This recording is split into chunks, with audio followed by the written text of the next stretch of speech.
Está no ar Gente que Fala, o melhor programa de debates do rádio brasileiro.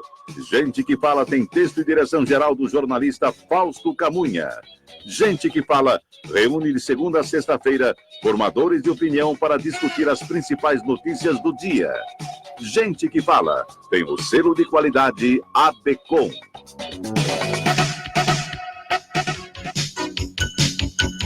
Olá, ouvinte do programa Gente que Fala, boa tarde, 12:03 agora, seja bem-vindo, eu sou o Mauro Friesman, nós estamos no ar na Rádio Trianon AM 740 de São Paulo e Rádio Universal AM 810 de Santos. Você nos assiste pelas redes sociais, no Facebook e no Instagram, então curta as nossas páginas, acesse o nosso blog, é o gentequefala.com.br e participe pelos telefones 3289-3580 e 5052-5555, fazendo perguntas aos nossos convidados de hoje. Eu apresento agora aqui os participantes, você que nos vê pelas redes sociais aqui à minha esquerda, a dermatologista, a doutora Selmara Catalano, diretora do Hospital da Pele e coordenadora da pós-graduação em dermatologia do Instituto BWS. Doutora Selmara, seja bem-vinda. Muito obrigada pelo convite, Mauro, é sempre um prazer estar aqui com vocês. Às vezes eu venho só pela minha voz, né, só por telefone. Hoje eu vim pessoalmente e é um prazer eu estar conversando com vocês aqui sobre isso. É uma honra recebê-la aqui, hoje todo mundo te vendo pelas imagens das redes sociais e não só a voz pelo telefone, né? Pois é. Então vamos lá, aqui na sequência também à minha esquerda, o terapeuta, filósofo, palestrante, escritor Carlos Florencio, ele é o criador do método PH Vida. Seja bem-vindo, Carlos Florencio. Obrigado, bom dia a todos. Também conosco, agora aqui à minha direita, a advogada, a doutora Sara Vieira, ela é especialista em direito econômico, direito do consumidor e direito da saúde. Doutora, seja bem-vinda. Obrigada pelo convite, queria cumprimentar os nossos ouvintes e os participantes. E também conosco o cirurgião dentista, o doutor Aônio Genículo Vieira, especialista em prótese dental e implantes. Doutor Aônio, mais uma vez, bem-vindo ao Gente que Fala. Bom estar com vocês, sempre aprendendo aqui nesse programa maravilhoso. Saio daqui sempre com a adição de conhecimentos. É uma honra receber todos vocês hoje aqui. Vamos ao nosso primeiro tema. Nós estamos no agosto dourado, é o mês das campanhas de amamentação, que mais do que alimentar, traz muitos benefícios aos bebês. E aos poucos sabem, e o que poucos sabem é que a amamentação tem reflexos futuros na fala, respiração e também na dentição da criança. O assunto traz consigo uma série de dúvidas com relação aos dentistas. A primeira delas, doutora Aônio, que o bebê... quando o bebê deve fazer a sua primeira visita ao dentista? A primeira visita é quando começam a erupcionar os dentes descidos. Então, começou a erupcionar, levar no dentista. Agora, os cuidados que tem que ter com a criança é desde toda a amamentação, tem que se fazer uma higiene na gengiva da criança, né? E depois nos dentes também, escovação, quando começam a erupcionar os dentes descidos, o uso de fio dental também é importante, apesar que os dentes são um pouquinho separados, mas é importante ter um cuidado para que essa criança não tenha cárie no futuro, cárie zero. E a parte de amamentação é muito importante, porque quando a criança amamenta, estimula o crescimento da ossatura da criança e da musculatura. Então é importante a parte funcional, não só os benefícios do leite materno, mas os benefícios na estimulação do crescimento da criança facial, né, da ossatura dela. Os pais não têm esse entendimento, geralmente, né, sobre essa função da amamentação também, essa importância. Porque a criança, quando amamenta, a dificuldade, assim, não é fácil, o leite não sai fácil, ela tem que fazer a sucção desse leite, né? E não passa que na mamadeira é interessante os pais, que às vezes a mãe perde o leite, né?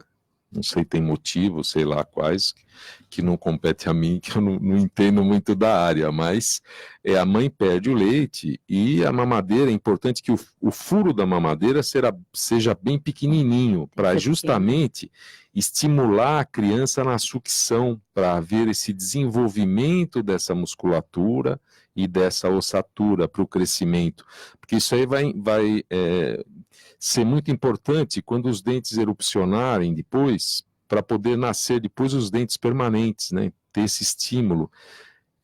E os cuidados é importantíssimo. Hoje está sendo feito um trabalho de cárie zero em crianças, né, na Unicid. Eles estão desenvolvendo um trabalho para que a criança, um grupo de os felizados que participarem do estudo, não terem cárie nunca, né? E importante, outra coisa importante para as mães e para os pais com as crianças, a água para se dar para as crianças, não adianta você dar uma água mineral para a criança. Tem que ser uma água da rede de abastecimento, porque tem o flúor. E esse flúor, ele inibe a formação de cárie. Isso durante toda a vida da pessoa.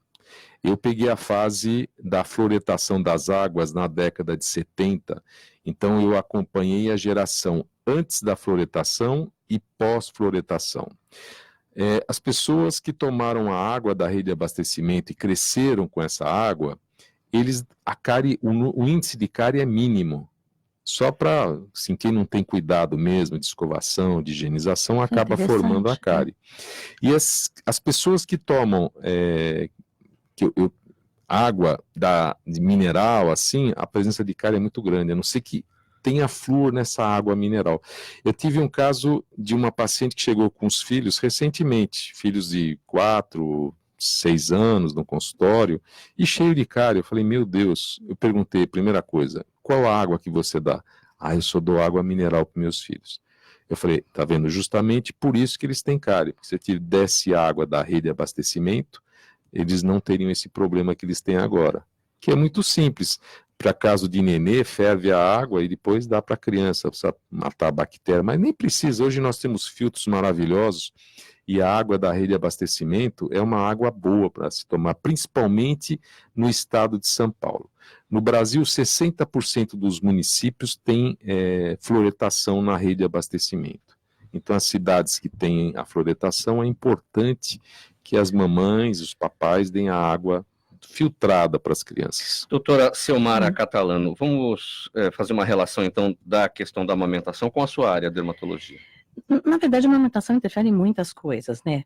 Vai desde o contato com a mãe, né, da proximidade, da sensação de segurança que a criança tem a ver com a transmissão de anticorpos até uma certa altura, né? Então, em termos imunológicos, que a criança até o 6º mês, ela não tem uma maturidade para isso, então a mãe ajuda a criança nesse sentido, tem a ver com a formação da dentição, como a doutora Rony falou, não só em relação à amamentação, porque a amamentação, a criança faz um esforço muscular, faz toda uma ginástica, e isso ele vai desenvolver mais, não só os ossos, mas a musculatura, para que ele consiga falar, o controle dessa musculatura, né, assim, o domínio da musculatura para falar, e não só a amamentação, comer coisas sólidas mais adiante, né, como lidar com a posição da língua, tudo facilita a fala mais adiante dessas crianças, então é extremamente importante por inúmeros aspectos, né?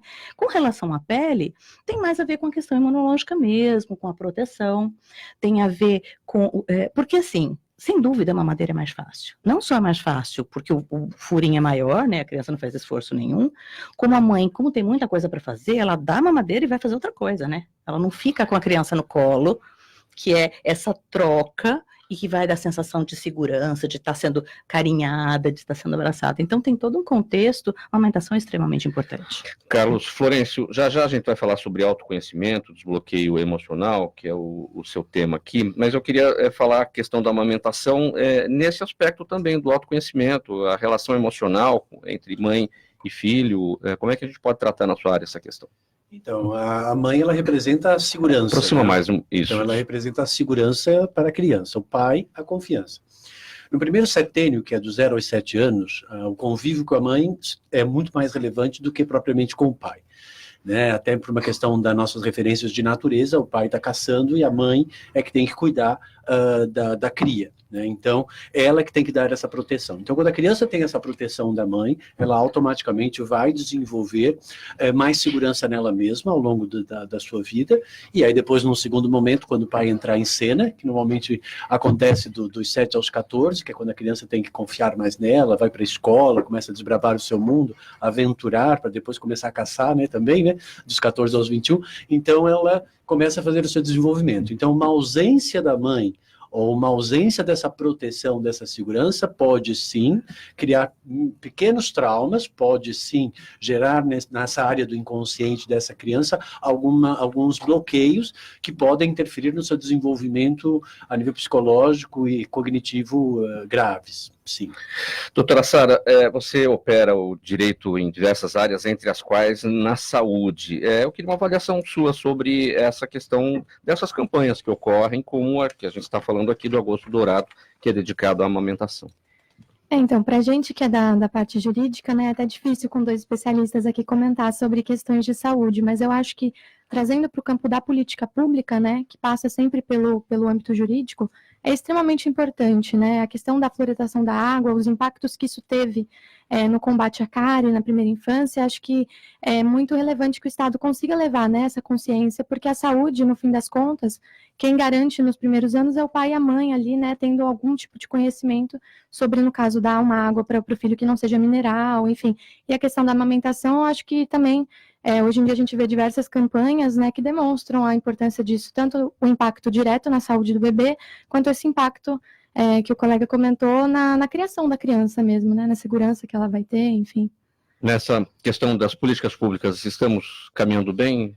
Acredito que, no momento atual, acho que assim, a visão que se tem do SUS, né, que seria o garantidor, o implementador dessa política pública, tem sido bem controversa no atual governo, então, mas na minha visão seria muito importante fortalecer, né, porque o SUS foi o que conseguiu levar, né, diversas políticas públicas para a primeira infância, para os cuidados básicos de saúde familiar. Muito bem. Olha, o escritório Dias de Silva Advogados obteve uma liminar em prol do paciente Ricardo Pedrasoli para lhe garantir o direito de importação, plantio para uso próprio e transporte em território nacional de sementes de cannabis, salvaguardando de qualquer atuação policial ou judicial relativa a tais condutas. A Anvisa já havia concedido a permissão para importação, mas até então a Justiça vinha negando o direito. Doutora Sara, eu queria que você destacasse quem é o Ricardo Pedrasoli, qual é o problema dele, como é que é essa questão dele com essa liberação agora judicial? Então, o senhor Ricardo, ele é um paciente, é um cliente lá do escritório, né, e ele já sofre há 4 décadas, mais ou menos, com uma dor crônica que ele tem no plexo braquial esquerdo, se eu não me engano, esse é o nome correto clínico, e essa dor veio depois de um acidente que ele sofreu e paralisou o braço esquerdo dele. Como a dor é muito intensa, nenhum tratamento médico, assim, funcionava, né, nenhum tratamento realmente conseguia diminuir a dor dele, nem mesmo uma morfina dada nas maiores doses conseguia. Essa dor intensa tem um impacto não só no paciente, dele sentir a dor naquele momento, como também um impacto no psicológico dele, né? O senhor Ricardo sofreu com depressão por muitos anos, por não conseguir ter esse alívio da dor. O único método clínico que conseguiu ter algum tipo de efeito na dor, realmente reduzir, permitir que ele tivesse uma vida mais tranquila, foi o uso da cannabis. O primeiro contato que ele teve foi através da importação do óleo de cânhamo, com uma liberação da Anvisa. A Anvisa, ela permite isso em alguns casos, com a comprovação do paciente e tal, só que, primeiro, a importação é muito cara, então é restrito àquelas pessoas que conseguem comprar, e a liberação da Anvisa tem um prazo, então sempre o paciente tem que ficar renovando aquele pedido. Como o senhor Ricardo não tem uma perspectiva de cura para o problema dele, não existe uma solução que possa permitir que ele não sinta mais nenhuma dor, a única coisa que ele realmente poderia fazer é ingressar com uma medida judicial, que foi o que a gente fez, através de um habeas corpus preventivo, também chamado de salvo-conduto. Esse salvo-conduto é uma ordem judicial que permitia, o pedido que a gente fez, que permitia que ele importasse as sementes de cannabis para o plantio e consumo próprio. Além de reduzir bastante o valor, né, porque a importação é cara, permitia que ele não precisasse ficar renovando essa autorização na Anvisa. O habeas corpus preventivo, ele funciona para permitir que o cidadão ande, tenha a sua liberdade garantida sem nenhum tipo de coação policial, porque ele eventualmente poderia estar andando, portando essa substância e ser coagido por alguma força da polícia ou uma força judicial. E aí, andando com essa ordem, ele garante que nada vá atrapalhar. Ele não é o primeiro a receber esse benefício, esse direito. Já existem outros casos. Existem outros casos no Brasil. Quando a gente ingressou em favor dele no escritório com habeas corpus, já existiam alguns casos pontuais. Eu me lembro de um caso no Ceará, alguns casos envolvendo crianças, que os pais entravam judicialmente, né? Enfim, mas poucos precedentes. O que essas decisões judiciais mudam nesse debate a respeito da liberação da substância cannabis para uso medicinal? Como é que isso tem alterado toda a discussão? Eu acredito que essas liminares, elas são um primeiro passo para a sociedade entender que a cannabis, para o uso medicinal, ela funciona muito bem. Para alguns casos, na verdade, ela é a única opção. Então, sendo ela a única opção, muitas vezes os pais se veem, né, pais de crianças, adolescentes, e as próprias pessoas que já sofrem há muitos anos com dores crônicas, veem nessa liberação uma esperança, né? Acho que a palavra certa é esperança. Posso fazer uma Pode. parte? Sim, doutora. Porque eu trabalho com medicação de alto custo, então eu tenho uma relação assim, com judicialização ou não, ou com os processos administrativos pelo SUS, é bem próxima para mim. Então, assim, a questão da judicialização dentro da saúde tem duas circunstâncias. Por uma primeira ótica, é essa que você está falando, eu acho que existem situações onde ela é necessária, isso faz com que o serviço público, a parte pública, a administração pública, veja uma determinada necessidade, chame os especialistas para conversar, para que você consiga bolar, dentro de um processo administrativo, as condições de solicitação desse tipo de medicação, seja esse, ou seja qualquer medicação de alto custo para oncologia, para dermatologia, que é o meu caso, que eu uso bastante, mas isso existe. Por outro lado, eu vi as estatísticas de judicialização e os pedidos são absurdos. Existe judicialização para pedido de iogurte, existe judicialização para pedido de coisas que são absolutamente fora disso, e isso tem um custo muito grande também para o Estado. Então, acho que é interessante como um primeiro passo, mas eu acho que todas essas coisas têm que ser conversadas e tem que existir algum critério de limitação para esses pedidos que são absurdos, né? É pedido de farinha láctea, é pedido de coisas que não cabe na cabeça de ninguém se fazer, judicializados, obviamente, né? No caso do nosso pedido, que é um habeas corpus, não é a judicialização do medicamento, a gente não está pedindo a concessão pelo SUS. O pedido é só que o habeas corpus proteja o cidadão de não sofrer nenhum tipo de ato coator da polícia ou do judicial. Mas nesse aspecto levantado pela doutora Silmara, como equilibrar as coisas, o direito do paciente e não onerar o Estado com todos esses processos, toda essa judicialização? Porque é difícil para o juiz dizer se a pessoa realmente precisa daquilo ou não, né? Então, assim, como ele vai fazer esse tipo é um de outro avaliação, assunto, né, no direito, bem diferente, porque no caso do habeas corpus, como eu estava explicando, a gente não está pedindo que o SUS custeie nada, a gente está pedindo uma autorização judicial para que ele importe e plante e transporte. No caso das autorizações, das concessões de liminares para medicamentos de alto custo, existem diversos debates no direito, né, sobre o artigo 6º da Constituição, que fala que o direito que a saúde é um direito de todos, um dever do Estado, e enfim, toda a política do SUS, que foi estruturada como uma política social universal, né, gratuita e de qualidade, enfim, pela Constituição Federal, e existem realmente esses casos de medicamentos muito caros que o Estado acaba tendo que custear. Dentro do direito, a gente discute alguns parâmetros pelos quais os juízes, em tese, devem se orientar para conceder uma liminar ou não.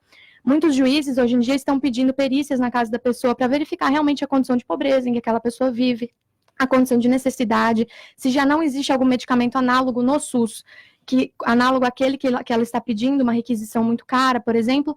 Então, acredito que esses parâmetros consigam balizar um pouco mais a forma como esse orçamento vai ser utilizado para garantir medicamentos que não estão na política oficial do SUS, né, que são medicamentos obtidos através de ordem judicial.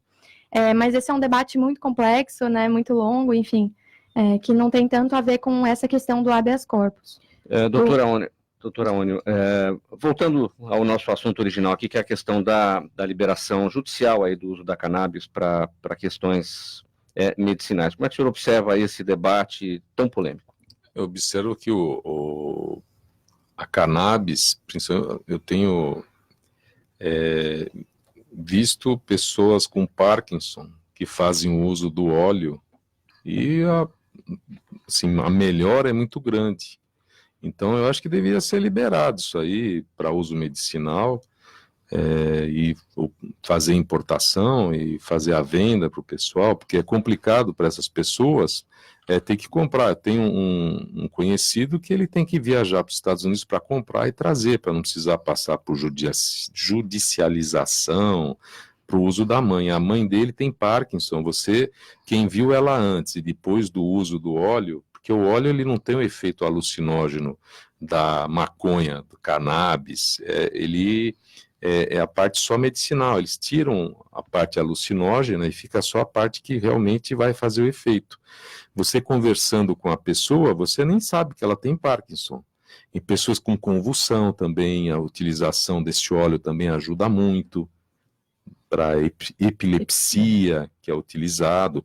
Então, acho que isso é uma coisa que tem que ser liberado, no meu ponto de vista. A questão ideológica atrapalha esse debate, Carlos Florencio. Como é que esse tema chega no seu consultório? Eu acho que o ser humano ele tem que ser livre para fazer o que ele estiver a fim de fazer. Acho que isso é um dos princípios dos direitos humanos, né? Principalmente na questão de saúde. Acho que o Estado não tem que interferir assim, dessa forma. Esse ano eu estive em Copenhague, por exemplo, em Londres também. O uso de cannabis é livre. Em Portugal, você tem lugares que você vai para que você consome mesmo, mas por uma questão de vício, você consegue ter acesso a isso, tanto medicinal como não medicinal.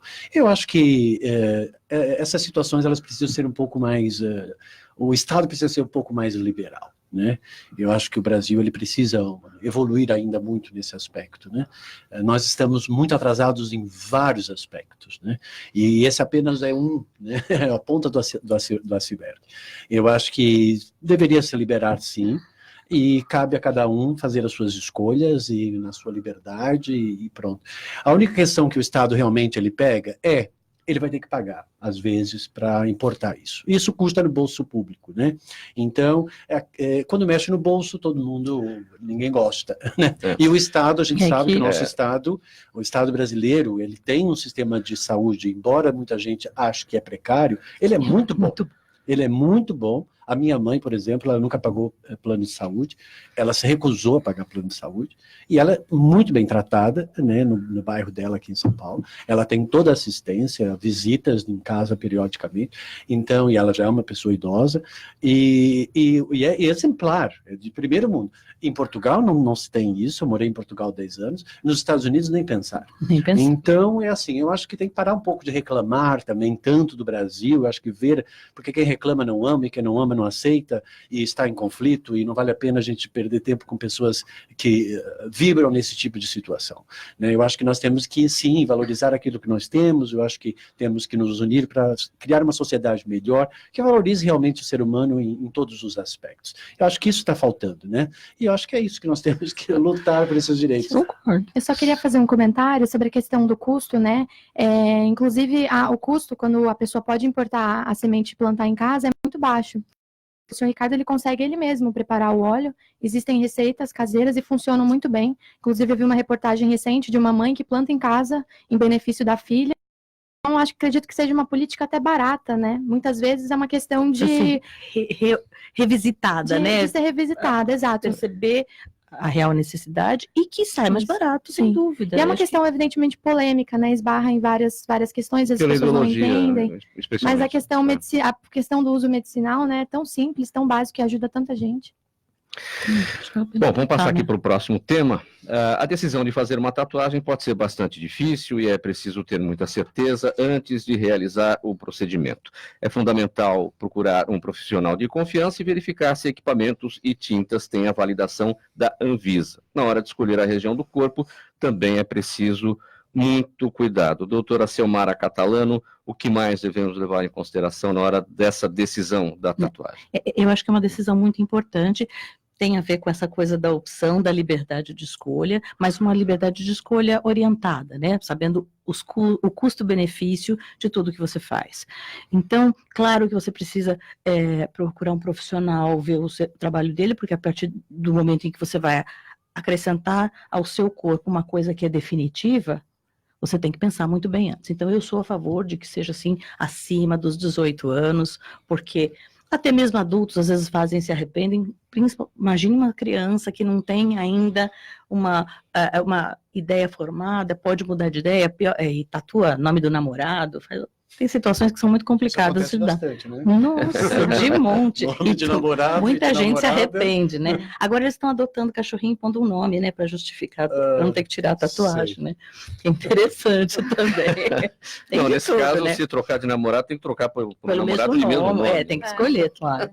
Mas assim, o profissional é muito importante. É importante saber que hoje a gente tem material estéril, descartável, para que o uso seja único, para que não se tenha problema de má esterilização, alguma coisa que você possa transmitir doenças pelo uso de agulhas contaminadas. Então, isso hoje já é uma coisa mais difícil de acontecer. As condições, o lugar onde é feito. Mas os estúdios estão trabalhando adequadamente? Olha, eu conheço estúdios muito bons de tatuagem, tá?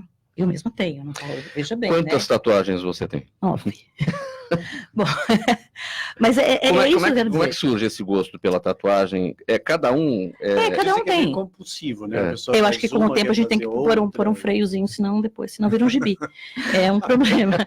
Mas assim, eu acho que é interessante entender que, por mais que o material seja descartável, por mais que seja uma tinta que tenha uma liberação de Anvisa, não existe padronização. Então, isso é uma coisa muito importante, porque as tintas melhores, que têm composição mais adequada, elas são mais caras. Então, também o preço, às vezes, é um limitante. Então, a pessoa escolhe pelo preço, é uma temeridade, não só por conta do artista, mas por conta do material que ele usa. E saber que essa tinta, por mais que o resto do material, a luva seja estéril, tudo bonitinho, a tinta não é estéril. Então, a gente parte de um procedimento que não é estéril, ponto, acabou. Certo? A gente tem todos esses cuidados para não transmitir de uma pessoa para outra, mas parte do princípio que não é um procedimento estéril. E aí a gente entra na história da composição das tintas. Dependendo da cor, dependendo da pessoa, ela pode ter reações alérgicas aos pigmentos que são colocados na pele.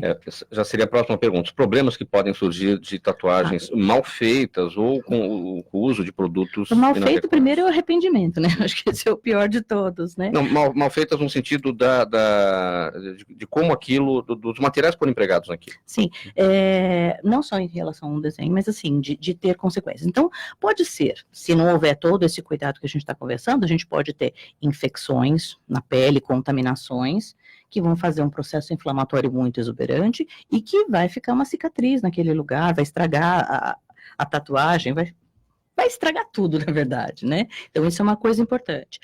Com relação aos pigmentos, pode-se ter, então, a reação alérgica, tem vários tipos de reação que se pode ter aos pigmentos, em especial o pigmento vermelho, o amarelo também, mas o vermelho eu acho que é o maior de todos, eu tenho vários pacientes com reação ao pigmento vermelho, e o que menos dá a reação alérgica geralmente é o preto. Então, essas tatuagens que são sem cor, sem outras cores além do preto, tendem a dar menos reação alérgica no sentido de alergia ao pigmento. Importante saber que o pigmento, parte dele também é absorvido, é retirado pela drenagem linfática, então ele vai para a corrente sanguínea, então a reação alérgica pode ser local, mas pode ser à distância também, porque ele não fica só ali onde você coloca, necessariamente, principalmente quando você vai fazer o laser para tirar, que aliás dói muito mais que a tatuagem. Tirar é muito pior do que tatuar.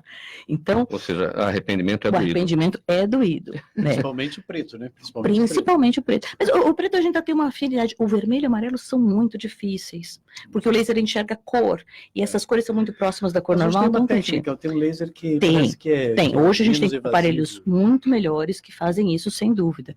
Mas quando você implode o pigmento, aí sim você vai ter uma reabsorção dele maior, e para ter uma eliminação pela corrente sanguínea. Pensar tudo. antes de fazer. Sim, tem que pensar muito. Por detrás de você precisar realmente tatuar o seu corpo. Exatamente. Para que marcar o seu corpo? É o gosto, é a história da liberdade de escolha. Normalmente as pessoas que se tatuam, elas têm uma tendência a querer ser um pouco irreverentes, né? Eu acho que sim. Diferentes do normal. Eu acho que tem esse perfil, sim. No período de formação da personalidade, eu lembro de um paciente meu que ele queria colocar um largador de orelha, né? E aí ele foi fazer uma consulta comigo, e aí ele veio cheio da filosofia do porquê de enlargar a orelha dele. E aí eu disse assim para ele, então faça, se você realmente... Se precisa. Porque a pessoa, ela precisa se sentir parte de algum grupo, ela precisa se sentir integrada de alguma forma. Então, as pessoas que eram mais, digamos, mais descoladas, né, que é um termo popular, na escola, eram essas pessoas que tinham tatuagem, o largador, e ele queria fazer parte daquela trupe, daquele grupo, né? Mas o pai não queria fazer, né? Então, aí eu falei com o pai, disse assim, olha, deixa ele fazer, depois ele vai se arrepender, tem o cirurgião plástico, consegue fechar isso sem problema nenhum, deixa ele fazer isso. Eu tive um outro caso muito interessante de uma mãe que veio comigo, dizendo que tinha um problema com o filho, que o filho tinha pintado o cabelo de azul. E o que ela deveria fazer para resolver aquele problema? Ele disse assim, pinta o seu de laranja. Lógico. Que aí, automaticamente, você laranja e ele azul, ele não vai poder chocá-la. Ai, Carlos Solis, eu não vou fazer isso. Então, elogia o cabelo azul. Aí ela disse assim, eu vou fazer isso então. Ela elogiou. No segundo dia ele já tinha voltado à cor natural. Porque ao elogiar ele não estava sendo mais irreverente. Entende? Então existe às vezes... Deixou de cumprir com aquela finalidade, né? Existe isso. Na nossa sociedade, onde basicamente as pessoas são reprimidas, né? Toda vez que elas extrapolam um pouco na sua liberdade, então automaticamente as pessoas ficam muito bitoladas no sistema. Então, eu parto do princípio que todos nós temos que ser espontâneos e livres, né? E eu acho que quem sabe amar nos aceita como nós somos. Exatamente. Quem não sabe amar vai achar que a gente tem algum defeito. E essas pessoas não são interessantes. Pessoas interessantes são aquelas que nos amam e nos aceitam como somos. Com jeitinho, né? É lógico. Agora, quando surge um arrependimento por conta de uma tatuagem, cadê a irreverência? Ela foi embora? Então, passou o momento, né, acho. Naquele momento, aquilo era o handicap, né? Ela precisava daquilo para ela mostrar, eu sou diferente, olha. Ela precisa daquela identidade. Eu acho que você pode se destacar de várias outras formas, não necessariamente com isso. Mas tem pessoas que querem pintar o cabelo, querem colocar uma roupa diferente, né? Sei lá, querem colocar uma mini saia, querem, sei lá, colocar uma pantalona. Nos anos 70 todo mundo andava assim, né? Então, ou seja... Eu acho que todo mundo, no fundo, quer ser livre. Eu acho que nós temos que aceitar essa liberdade de cada um. Aqueles que querem uma tatuagem, mas já ficam pensando num eventual arrependimento, devem fazer uma tatuagem num local escondido? Que, eu acho que quando você tem dúvida, você não deve fazer nada, nem casar, né? Nada, né? Eu acho que esse é um problema, né? Não, eu acho que é o problema. Aliás, só um parênteses, com relação à tatuagem, faltou, depois eu tenho que falar mais um comprometimento que tem. Mas tem gente que faz com rena, né?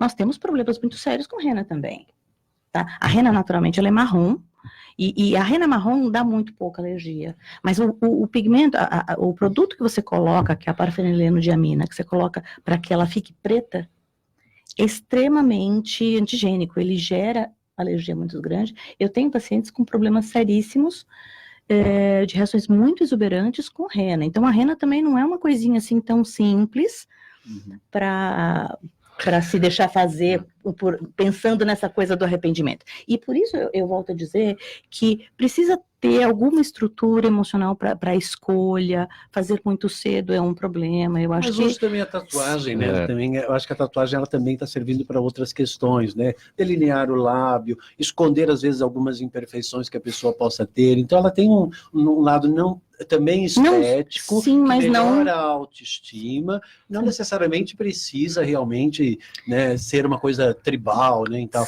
né? Deixa eu pegar só uma coisinha.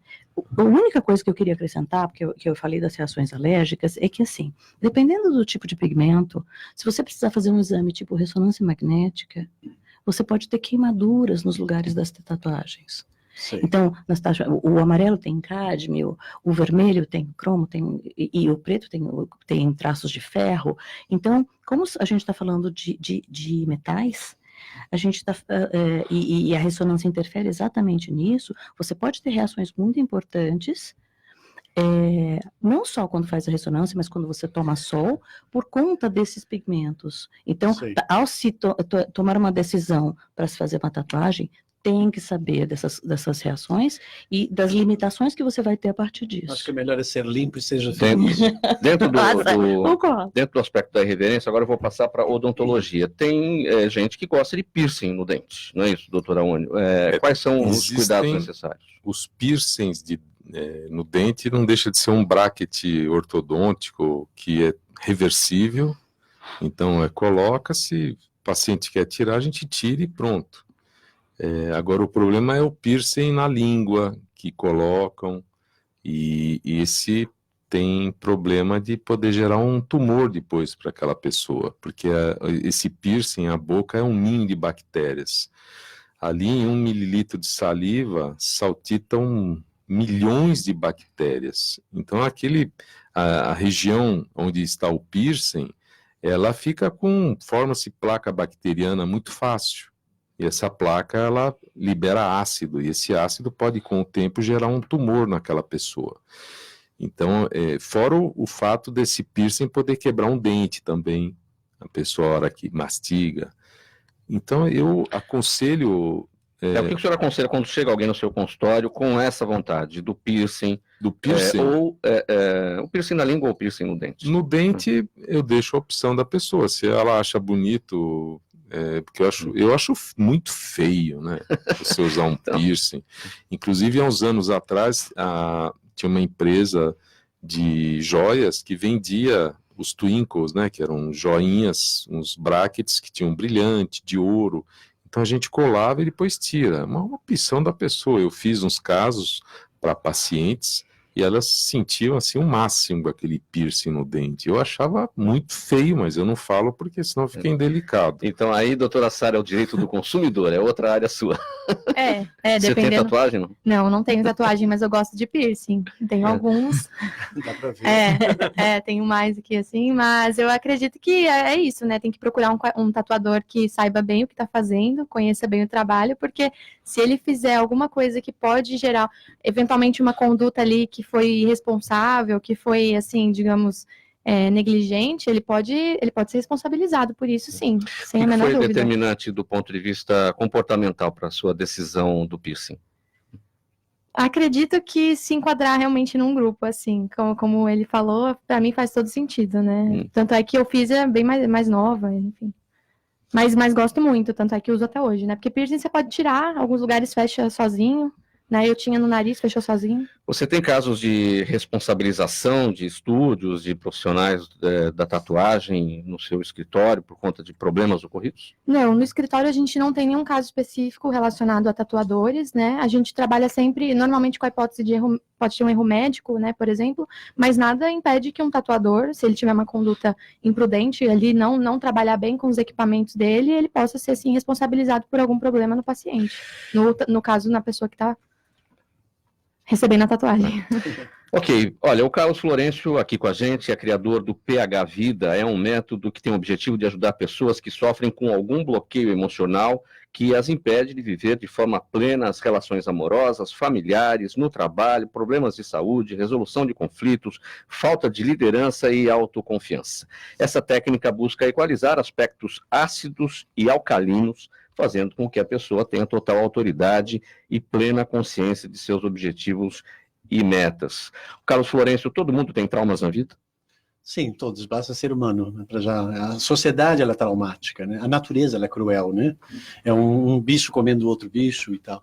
Então, faz parte da nossa vida a gente viver situações traumáticas. O trauma significa sempre uma ruptura de um determinado movimento de forma bruta. Né? Então, por exemplo, se uma criança chega com um desenho que ela acha que estava muito bonito, né, que ela fez na escola, e ela chega em casa para mostrar para a mãe, mas a mãe está lá ocupada fazendo o almoço ou coisa do gênero, pode não dar a atenção que a criança queria, e aí ela só olha, tá bonito, mas não deu muita atenção. Nesse momento a criança pode se decepcionar com aquilo, ela pode retrair. Então, ou seja, o trauma é toda vez que você retrai de alguma forma. né? Você já criou um pequeno trauma. Esse trauma, ele vai ficar registrado no seu inconsciente, o seu inconsciente vai criar um mecanismo de defesa, e que esse mecanismo de defesa pode fazer você ficar reativo quando você passar por uma experiência similar, aflora aquela memória daquela experiência traumática que você viu.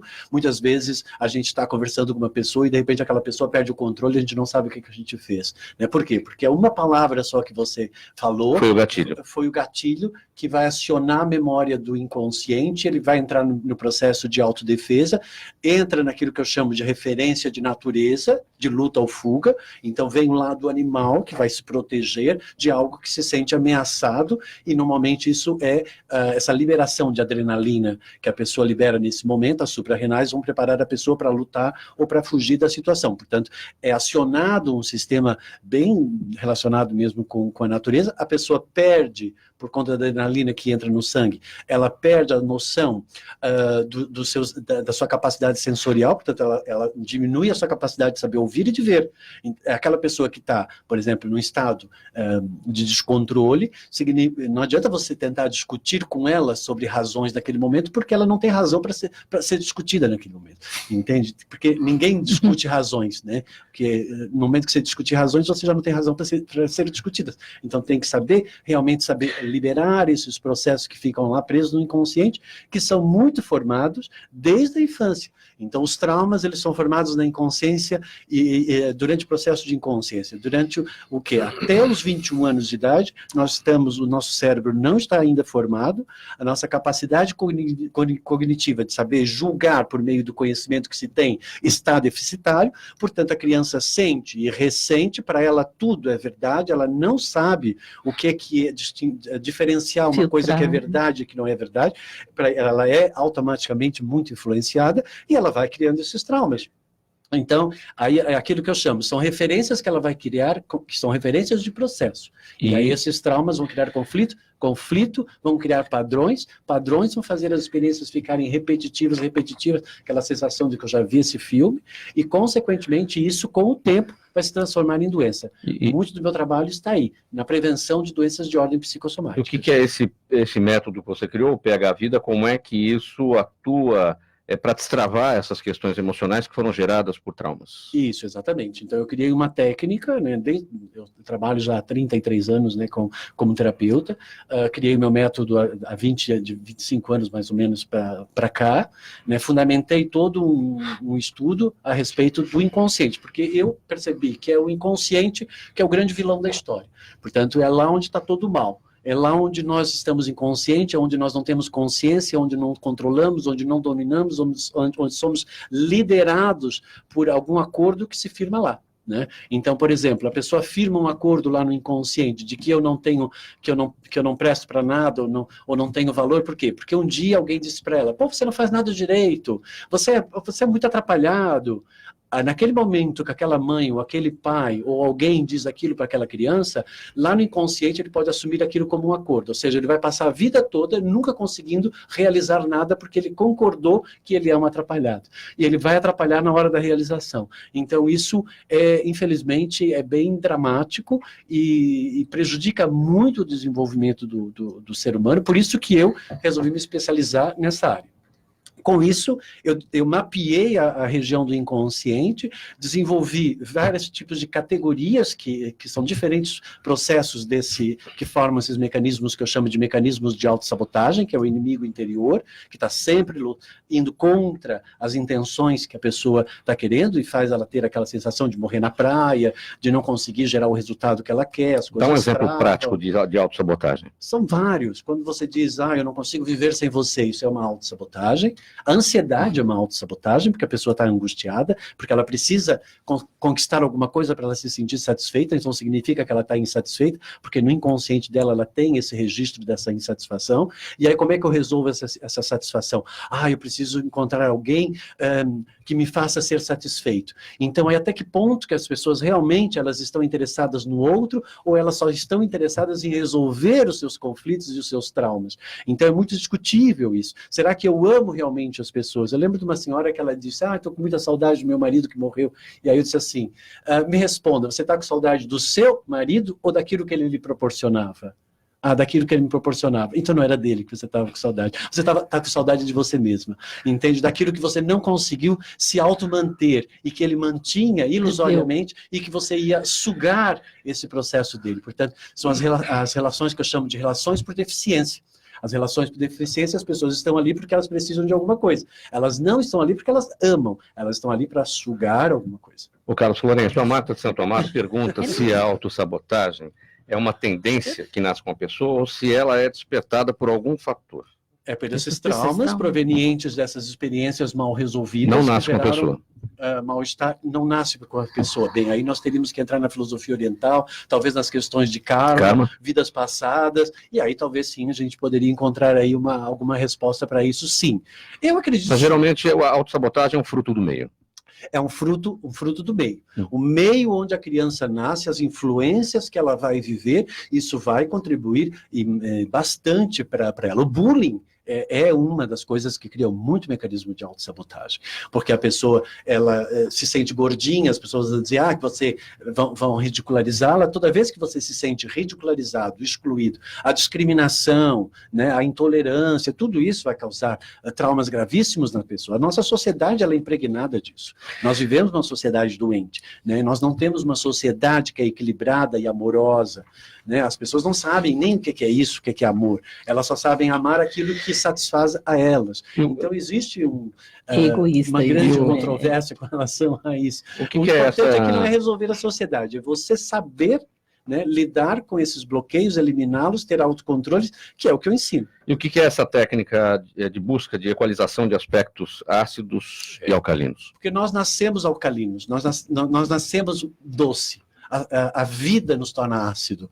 E dentro do processo de mudança de alcalinidade para acidez, é onde estão a formação de todas as doenças. Uma pessoa que reclama todo dia, ela, por exemplo, ela não ama a vida, ela não aceita a vida, ela está contra a vida, portanto, a prosperidade não vai fluir na vida dessa pessoa, ela não vai se transformar numa pessoa receptiva, ela está sabotando as suas realizações. Isso é uma pessoa azeda. Uma pessoa azeda, ela é uma pessoa ácida. Uma pessoa que reclama, uma pessoa que está criticando o tempo todo de forma destrutiva, isso não presta, aquilo não presta, é uma pessoa que ela não está bem, né? Isso dá para perceber que a pessoa não está bem. E não tem como a pessoa manifestando esse tipo de atitude, que ela vai ter realmente uma vida equilibrada. Muitas vezes as pessoas, elas programam coisas para gerarem satisfações, e quando elas atingem esse objetivo, elas se sentem satisfeitas. Mas isso é muito momentâneo, elas não conseguem permanecer com isso. Por exemplo, quando eu conquisto, eu libero um hormônio que me dá uma sensação de que eu sou poderoso, que eu sou o máximo, mas isso você não mantém. É como uma comida. Você ganhou alguma coisa de fora, sustentou, mas depois que você passa pelo processo digestivo, volta a fome de novo, né? Então é mais ou menos com isso. Por isso que nós vamos ter aquelas pessoas que são compulsivas pela conquista de pessoas, por exemplo, homens que gostam de conquistar mulheres, e conquistar mulher para se sentir homem, né? E mulheres que gostam de sentir que elas são amadas, para elas se sentirem amadas. E aí vai criar um monte de conexões, muitas vezes deficientes entre as pessoas. Doutora Selmara, a Daniela da Bela Vista pergunta como proteger a pele em uma semana como essa, com frio, chuva, poluição e até fumaça das queimadas. A fumaça das queimadas, ela está se referindo sim. essa tarde de segunda-feira, que escureceu no meio da tarde.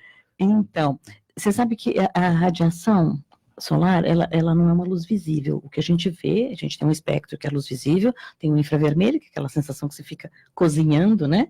E tem o ultravioleta, que é o tipo de radiação que o Sol tem, que interfere na pele, que pode gerar queimaduras, mas pode gerar câncer de pele, envelhecimento e todas essas outras coisas.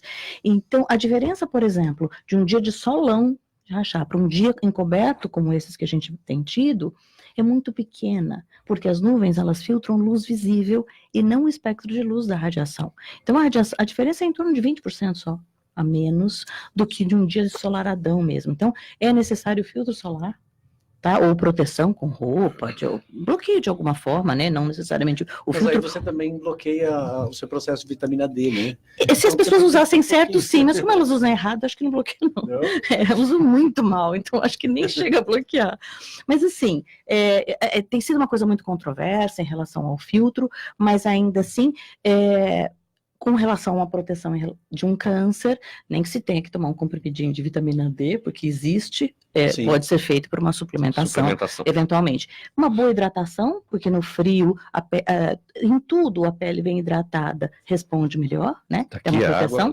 E para isso precisa de não só tomar a água, mas hidratar, banhos rápidos, o menos quente possível, pouco sabonete, jogar a bucha fora, e usar roupas que sejam confortáveis e que não machuquem a pele de maneira geral. Isso é uma boa proteção para qualquer época do ano, mas a questão dos banhos é importante agora para o inverno. Economizar água ainda. E economizar água, pois é. Doutora Aone, veja só, o Marcos de Pinheiros pergunta se o senhor já realizou algum procedimento semelhante ao do deputado Marco Feliciano, que custou R$157 mil. Bem, eu sou reabilitador bucal. Nossa, e eu trabalho... É caro isso, né? De boca. Com reabilitação, dando o que falar, mas os preços são muito difícil precisar, assim, saber o que foi feito, o tratamento dele. Eu acho que está um pouquinho elevado esse preço aí dessa reabilitação dele. Está um pouquinho fora do... transplante de boca, né? Porque está fora, né? Do normal. Mas é interessante que para isso, né, o governo tem, né? Mas agora para cannabis não tem.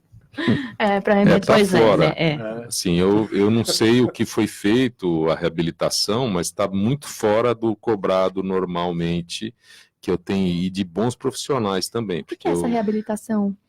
Reabilitação é você, no caso, implantes, próteses sobre implantes, mas está muito fora da realidade. De custo, não? Hoje, o custo maior na odontologia é o implante mesmo, né? Não, muito pelo contrário. O implante hoje veio baratear para a reabilitação. Porque o implante, ele é uma prótese de raiz. Se a pessoa perde a raiz, a gente coloca uma raiz de titânio. Agora tem de zircônia, que está sendo lançado. Mas é uma prótese de raiz, é uma reabilitação. Tem os enxertos ósseos, para quem não tem osso. E essas tecnologias vêm baixando o preço o custo, nossa, abaixou muito do que era no passado e de que era hoje, e também da competição entre os profissionais. Então, em termos, hoje tem as facetas estéticas, lentes de contato, mas esse custo aí realmente é uma coisa... Nesse caso, assim, se fôssemos contabilizar cada dente, quantos dentes, vezes uma fração que você acha que seria o máximo, hoje daria quanto uma boca onde a pessoa tirasse todos os dentes e colocasse implantasse todos, no máximo. É muito relativo isso, porque cada profissional tem o seu trabalho. Cada um, sei lá. Você coloca aí uma reabilitação, dependendo do material, uns 80 mil, não sei. Se fosse muito... toda a boca. Depende. Eu nunca chegaria a esse valor que ele... Eu posso chegar e falar, eu vou cobrar 50 mil em implante. Cobrar é fácil, duro é ter quem pague. Pois é. Sempre, doutora Sara, a Silvia de São Vicente pergunta se está havendo uma grande interferência religiosa na questão das leis sobre o uso da cannabis e outros medicamentos. O embasamento não deveria ser exclusivamente científico? Pergunta a Silvia. Olha, eu acredito que não, assim, não conheço pelo menos nenhum movimento religioso que se opõe ao uso medicinal da cannabis. Também não conheço nenhum tipo de lobby que tem sido feito para proibir, inclusive, esse uso. Eu acredito que as pessoas tenham restrições normais, assim, né, com relação a maconha, o preconceito, não saber os diversos usos que a planta, né, que no caso é a cannabis, pode ter para as pessoas. Muito bem, aproveitando que você está com a palavra, doutora Sara, sua palavra final, seu encerramento, qual a mensagem que fica? Queria agradecer pelo convite, foi muito legal falar com todos vocês sobre vários assuntos aqui, assim, e queria agradecer o pessoal que ficou ouvindo, os ouvintes da rádio, e dar uma boa tarde para todo mundo, bom final de expediente. E agradecemos a sua jovialidade. Não é? Doutora Aone, sua despedida, sua mensagem. Bem, eu deixo o Instagram é doutor_Aone Vieira, a página no Facebook, doutora Aone Vieira, e o site www.aonevieira.com.br, que lá tem vídeos, tem áudios de entrevistas e assuntos relacionados à odontologia. E um abraço a todos e um excelente e feliz dia para todos os ouvintes e para nós. Doutora Selmar. Eu também quero agradecer a oportunidade, é sempre muito bom vir aqui, é muito bom ouvir, ter essa conversa, essa interação, porque são pontos de vista diferentes, mas são complementares sempre, Esse né? E é muito raro a gente E é muito conseguir ter raro. esse tipo de Eu também conversa, acho. né? Porque normalmente as pessoas são muito superficiais, né? Pois é, e é muito importante porque é sempre de orientação, é Superficiais e não sempre de respeitam o educação. ponto de vista do outro, né? Pois é, né? Cada um na sua razão. É verdade. Então, de educação, de orientação da população, eu acho sempre uma coisa muito necessária e agradeço mais uma vez a oportunidade, a companhia de todos vocês, aos ouvintes aqui que ficaram conosco até agora. Né? Muito bem. Muito obrigada. Carlos Florencio, sua palavra final. É sempre um privilégio, né? O meu trabalho, a minha missão de vida é ajudar as pessoas a resolver os seus conflitos, né? Então, tenho aí 300 vídeos mais ou menos no YouTube. Tá? É só colocar Carlos Florencio Oficial nas redes. Precisando romper os seus limites, eu estou aqui para isso, né? Fazer você feliz, já que você não está conseguindo, né? Pela sua conta e risco, né? Eu ajudo. A dor uma empurrada. Isso é muito bom, sim. O agradecimento a todos, então, em nome da equipe do programa Gente que Fala, a dermatologista a doutora Selmara Catalano, o terapeuta Carlos Florencio, a advogada a doutora Sara Vieira, o cirurgião dentista doutor Aônio Genículo Vieira. Na mesa de som, o Cléo Rodrigues, quero falar também, não, hoje é o Sérgio Souza que está lá, é isso?